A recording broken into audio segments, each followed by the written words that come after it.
저나 여러분 우리들 모두는 다 우리의 가정이 행복하기를 원합니다. 특히 우리 믿는 사람들의 가정은 세상에 있는 그 어떤 가정보다도 훨씬 더 그 행복의 수준과 차원이 높고 달라야 된다고 생각을 합니다. 아니, 높을 수 있다고 생각합니다. 왜냐하면 이 가정은 하나님께서 세워주시고 하나님께서 만들어 가시는 천국의 가정이요, 이 땅에 우리 교회와 더불어서 우리 하나님께서 만드시는 하나님의 나라를 보여줄 수 있는 유일한 기관이기 때문에 그렇습니다. 이 땅에 하나님의 나라가 어디 있습니까? 우리의 가정에 있고 믿는 자들의 식구들 마음속에 있고 그리고 교회가 있기 때문에 하나님의 나라는 보여지는 것입니다. 우리 가정의 행복을 위해서는 여러 가지 조건들이 필요합니다. 그 조건들 가운데에서 가장 먼저는 돈입니다. 그리고 건강입니다. 그리고 우리 집의 자녀들이 잘 되는 것입니다. 그러나 돈 있다고 다 행복한 것이 아닙니다. 건강하다고 다 행복한 것 아닙니다. 자녀들이 잘 됐다고 다 행복한 것도 아닙니다. 거기에 뭐가 하나 더 있어야 합니까? 그것은 바로 화목. 우리 식구들 간에 꼭 있어야 할 이 화목입니다. 그래서 오늘 여기 있는 이 말씀이 바로 여기에 있다고 저는 생각합니다. 마른 떡 한 조각만 있고도 화목하는 것이 제육이 집에 가득하고도 다투는 것보다 나으니라.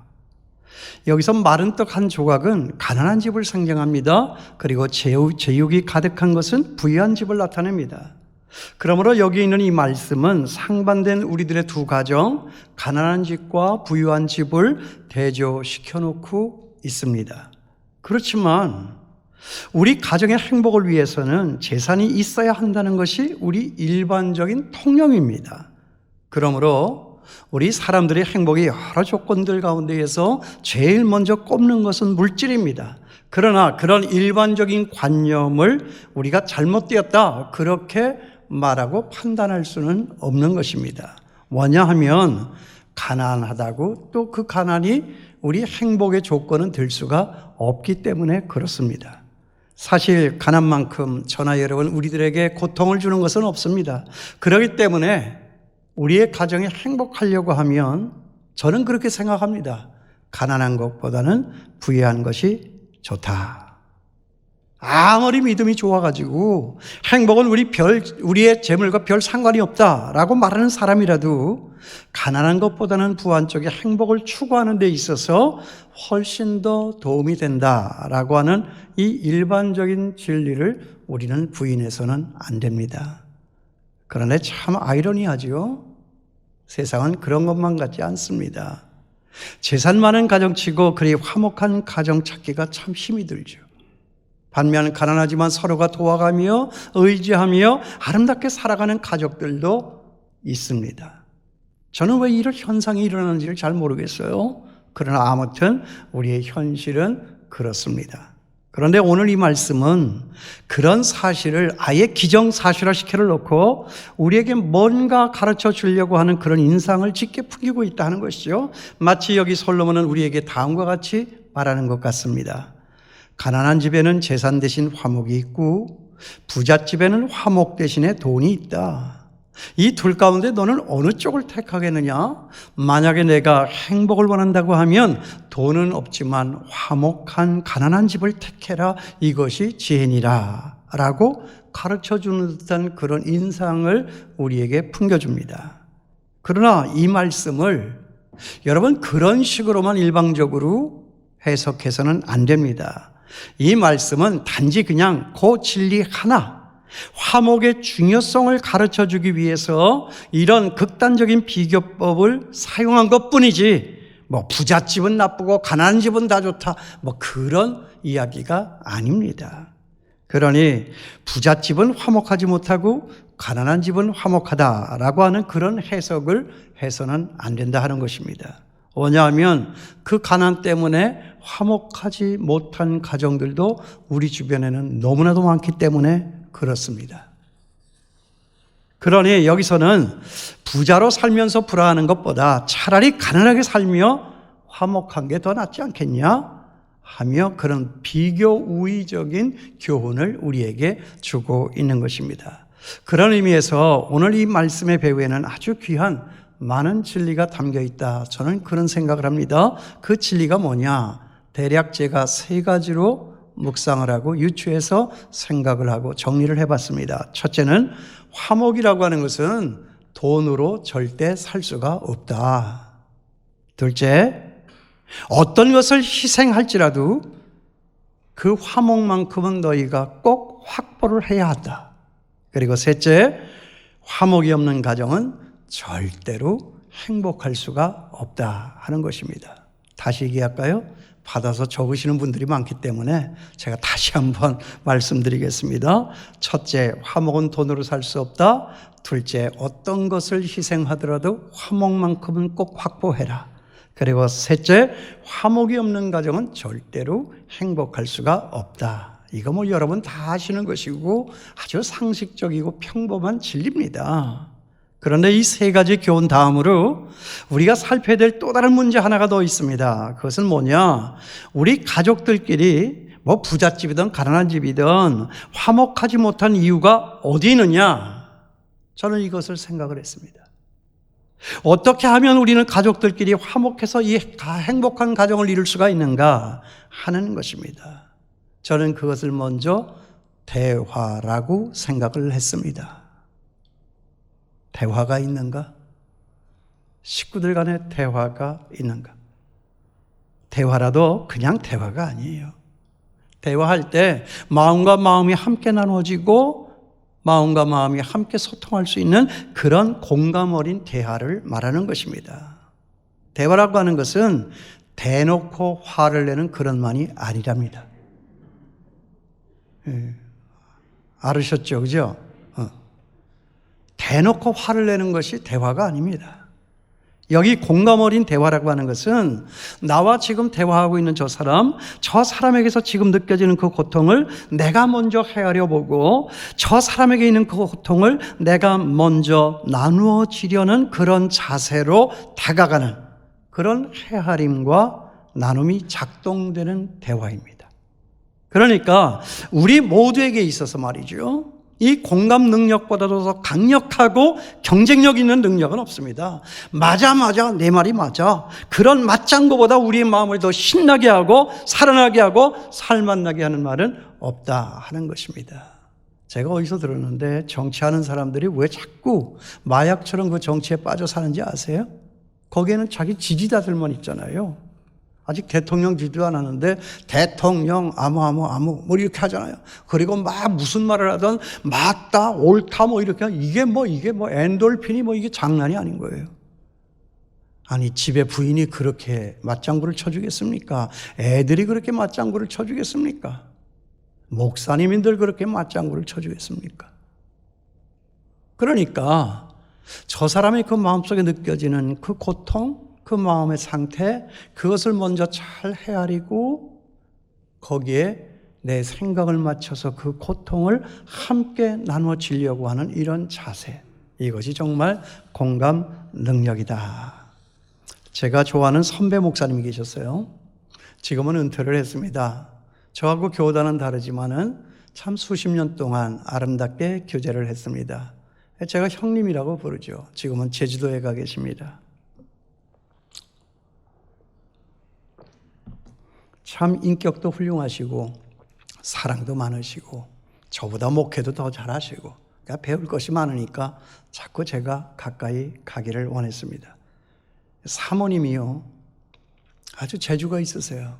강의를 잘하세요.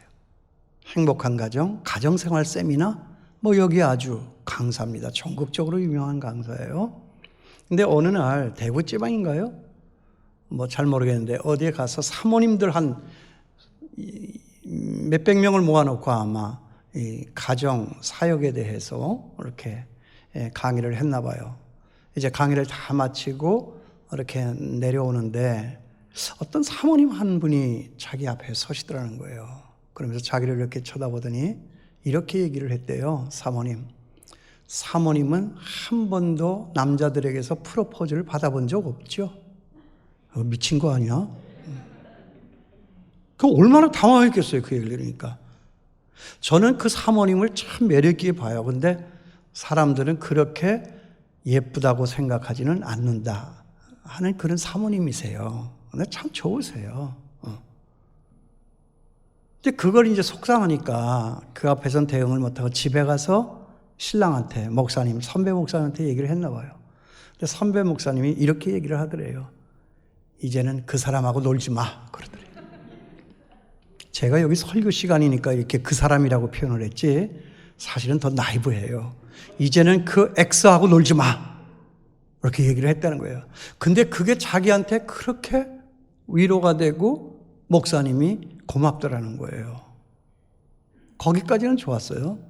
근데 그 다음에 말이죠. 사모님이 그 말을 하자마자 바로 제게 불똥 하나가 튀었습니다. 왜 그런가 하면 우리 집사람, 그 다음에 바로 우리 집사람이 이런 말을 합니다. 아주 부러움에 가득 찬 공감 어린 표정을 지으면서 사모님, 나는 정말 사모님이 부러워. 이렇게. 상황이 지금 어떻게 돌아가고 있는 거 여러분 아시죠? 그러더니 갑자기 얼굴을 돌려서 표정을 바꿔서 저를 쳐다보면서 하는 말이, 그런데 사모님, 내 앞에 있는 저 양반이라면 그런 상황에서 제게 어떤 말을 했을까요? 그러면서 저를 쳐다보면서 그 다음에 말을 합니다. 여보, 남 목사님, 당신 생각 있으면 어디 한번 말해봐요. 마치 저하고 함께 산 그 긴 세월, 마치 그 반백년의 한을 다 쏟아붓듯이 제게 그런 말을 합니다.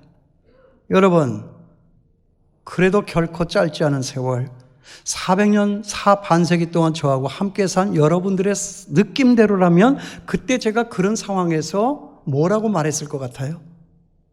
수수께끼입니다. 뭐라고 남 목사는 얘기했을까? 우리 장춘교회 남 목사님은 이런 상황에서 무슨 말을 했나? 그때 제가요, 재빨리 분위기 파악을 하고 아주 넉살맞게 변조된 음성으로 이런 말을 했습니다. 여보, 그 사람은 지금 아픈 사람이에요. 그러니까 당신은 그저 들어주고 안아만 주면 되는 거예요. 제가 그렇게 얘기했어요.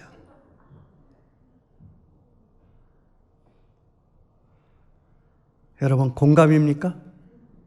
최선이에요? 우리 집사람은 저를 그렇게 보고 있었던 거예요. 공감 불가. 여러분, 우리는 지금 어떻게 하면 이 공감 능력을 키워서 우리 사이에 이 하나님의 나라를 이루면서 살아갈 수 있겠습니까? 공감 있는, 공감하는, 공감 나누어지는 사람들끼리라면 거기가 천국 아니겠어요? 그렇죠? 왜 사춘기 아이들이 부모들한테는 밥 먹으라면서 자기 친구들한테는 그렇게 죽기보다도 못 살 정도로 그렇게 가깝게 지냅니까? 그것들 지네들끼리 공감하잖아요.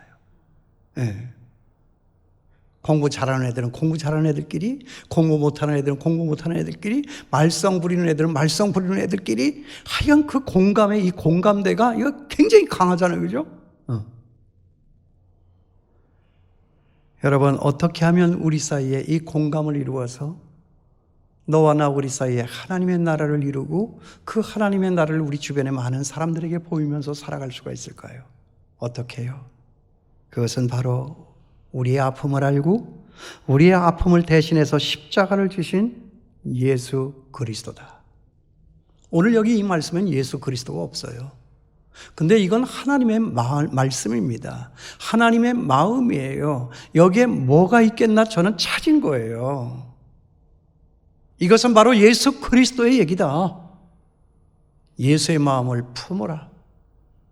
이거 아니겠어요? 이게 없으면 우리가 어떻게 공감을 이룰 수가 있겠느냐 하는 것이죠. 정말 우리가 믿는 예수 그리스도는 우리 공감 능력의 대가이시고 우리 공감 능력의 최고봉이시잖아요.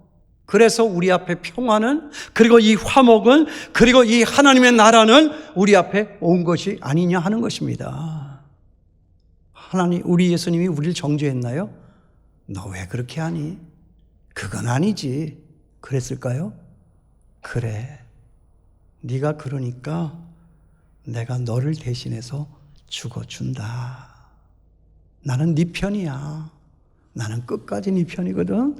나는 너를 포기할 수가 없어. 그거보다 더 큰 공감이 어디 있을까요? 이것보다 더 큰 공감이 어디 있을까? 그러므로 말이에요. 우리는 살면서 순간순간, 사건, 우리가 만나는 모든 일 속에서 우리는 주님을 만나고 우리 주님의 그 십자가 앞으로 나아가야 된다 하는 것이죠. 먹든지 마시든지 무엇을 하든지 하나님의 영광을 위하여 살 수 있는 이 하루가 되게 하옵소서. 내가 만나는 사람, 내가 만나는 사건, 내가 만나는 문제들 속에서 하나님의 계심을 믿으며 하나님의 마음으로 내가 오늘 하루도 천국 이루며 살아가게 하여 주시옵소서. 이게 여러분들의 담임 목사 남창훈 목사의 새벽에 일어나면 처음으로 하나님 앞에 하는 기도예요. 하나님의 마음만 있다면 내가 너를 위해서 죽어줄게. 여러분 정죄하지 마세요. 그러니까 내가 죽는 거예요. 그런 아픔이 있었구나. 그런 못남이 있었네. 그런 모자람이 있었지. 그래, 그래도 나는 네 편이야. 너하고 함께 할게. 너를 대신할게. 그거보다 더 큰 위대한 공감이 어디 있느냐 하는 거죠. 이거 세상에 없어요. 법을 고치고 사람 바꾸고 뭐 규칙 바꿔봐야 세상은 맨날 그탕이에요. 하나님의 나라는 요원해요. 하나님의 나라가 어디에 있느냐? 오늘 이 말씀이 우리의 마음판에 두들려지는 사람들. 설이잖아요. 요거 하나 붙들고 가면 좋겠어요. 이런 식구도 만나고 저런 식구도 만나고 바로 어제까지만 해도 어떤 생각 가운데 어떤 갈등 속에서 있던 식구들 만나지 않을 수가 없고 만나면 괴로울 것 같고. 여러분 이거 목사 저한테도 있는 문제예요. 이거 우리 생각하십시다. 나를 갖고는 안 돼요. 내 속에 있는 예수 그리스도가 나타나야 한다. 하나님이 그 능력을 주실 줄 믿습니다. 손해가 나도 희생이 치러져도 보상받고 남을 만큼의 하나님의 나라가 우리 앞에 있을 것이다. 우리는 이것 때문에 사는 거예요. 옳고 그름을 따지지 말고 그 옳고 그름의 판단을 따라서 남을 정죄하고 가르치려고만 하지 말고 우리의 허물을 아무것도 따지지를 않고 우리를 위해서 십자가를 대신 지신 예수 그리스도 그 주님 앞으로 나아갈 때 우리 앞에 화목은 찾아온다 하는 것입니다. 그러고 보니 우리 예수님은 당신의 그 목숨을 주고 그 화목을 사신 거잖아요. 그 화목을 사기 위해서 그 천국을 이루기 위해서 우리의 이 화목 화평을 이루기 위해서 예수님은 당신의 피값을 주신 것이네. 거저된 것 아니에요. 예수 믿으라 그리하면 구원을 얻으리라 이렇게 얘기하니까 예수 그리스도를 믿고 구원받는 게 싸구려가 돼가지고 교회는 그냥 나가주는 것이고 마땅치 않으면 안 나가도 되는 것이고 싸구려예요. 우리의 신앙, 우리의 믿음 싸구려 아니에요. 값으로 따져 물릴 수가 없으니까 그냥 예수 믿으라고 하시는 거예요. 그 값을 우리가 지불할 수 있어요? 정말 귀한 거는 값이 없어요. 여러분이 공중에 떠돌아다니는 이 공기, 이거 값이 있어요? 여러분 공기값하고 여러분 나라에 세금 냅니까? 그리고 여러분 물, 이거 세금 냅니까? 그 값을 내는 거예요? 그거는 물을 여러분들의 입에 갖다 댈 때까지 그 과정 속에 있는 이것들을 우리가 기반 시설을 갖추고 하려니까 그 값을 받는 것이 관리비지 물값을 받는 건 아니에요. 정말 중요한 것은 값이 없어요. 그것이 우리 예수 그리스도의 우리의 화목을 이루어 우리가 사는 이 땅에 하나님의 나라를 이루려고 하는 그것을 우리에게 가르쳐 주시고 오늘도 그렇게 행하여 너희들 간에 화목을 이루고 하나님의 나라를 이루라 하시는 하나님의 분부요 말씀이에요.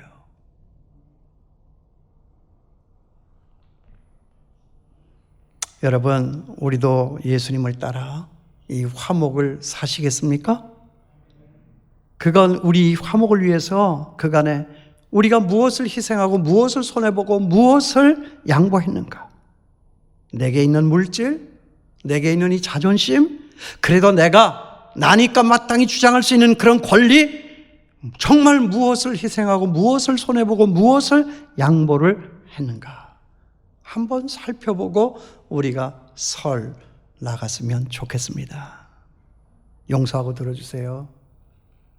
목사니까 세상 나가서 사회 경험도 적고, 그러니까 밤낮 내 주변, 내 생활 공간에서 이루어지는 일, 이것을 내가 어떻게 한번 말씀으로 적용을 해서 그 결과를 낳아봤던 그런 경험치들, 이런 걸 가지고 이렇게 예화를 들 수밖에 없어요. 그러니까 때로는 내 자랑도 될 수 있고, 자랑하는 거 비기 싫잖아요.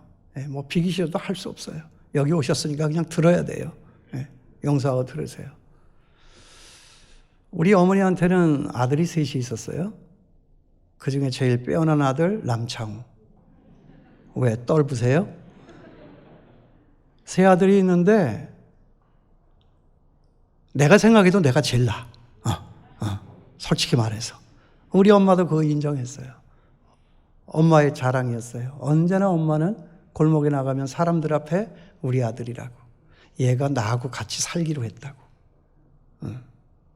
그걸 그렇게 자랑하셨어요. 그리고 제가 가정을 가졌어요. 그리고 얼마만큼의 시간이 지났어요. 근데 어느 날부터 어머니가 이전 같지 않았어요. 왜 그럴까? 갑자기 왜 그러시지? 내가 모자라고 실수한 것 있나? 가만히 생각하니까요, 돈이더라고요. 돈이요. 우리 어머니 나중에 우리 아버지한테 시집 오셔가지고 우리 두 동생을 낳는데 걔네들은 중학교 다니고 고등학교 다녀요. 근데 아버지는 이제 은퇴를 하시고 엄마는 아프니까 엄마가 걔네들 이제 중고등학교 다니는 애들 저거 어떻게 공부를 시키고 건사하나, 당연히 엄마니까 여자니까 그런 생각하겠죠. 이거 그때는 저도 생각 못했는데 지금 생각해보니까 그런 것 같아요. 철드니까. 왜 그럴까? 근데 저한테 어느 날 아주 성강처럼 비치는 진리의 한 줄기 빛이 있었어요. 그게 뭐냐? 이게 돈의 문제다. 돈 문제. 엄마가 지금 돈 걱정하는구나. 돈 프레임에 갇혔네. 이것을 내가 풀어야 한다. 저요, 집사람하고 상의도 안 하고 어느 날 명절에 가서 엄마한테 이렇게 얘기를 했어요. 엄마, 저 새끼들 말이야, 저거 공부도 못하고 에휴, 저것들 그냥 말썽만 부리고 저것들 저거 어떻게 살지? 엄마가 믿는 나는 그래도 돈 없어도 살아. 나는 살 수 있어. 그러니까 엄마 남아있는 이 재산 있잖아, 저것들한테 다 줘. 쟤네들 돈이라도 있어야지. 우리 어머니가 이렇게 했어요. 야, 니네 엄마한테 무슨 재산이 있냐 말씀하셨어요. 근데 그 다음부터 달라지셨어요. 내가 이거 얘기하려고 그러는 거예요. 어머니의 마음에 안심이 찾아온 거예요. 그래서 저를 대하는 것이 달라진 거예요. 요거 한번 해봤어요. 어쩌다가 한번. 내가 맨날 이렇게 사는 거 아니고요. 그냥 어쩌다가 한번 한 거니까 여러분 오해 없이 그냥 비위 상하지 않게 들어주시면 좋겠어요. 여러분, 정말 우리 가정의 이 화목을 위해서, 이 가정의 천국을 이루기 위해서 여러분들은 무엇을 사시나요? 무엇을 손해보시나요? 무엇을 희생하실까요? 저는 오늘 이것을 말씀하고 싶었어요. 이것이 하나님의 마음이다. 화목을 사세요. 어떤 손해가 있어도, 어떤 양보가, 어떤 희생이 따라도 화목을 해서 그 천국이 이루어지는 것을 보고 그 천국의 맛을 알면 그 사람 마음에 감동이 일어나서 이전보다 더 아름다운 우리들의 관계, 우리의 나중 생애가 될 수 있다고 저는 믿습니다.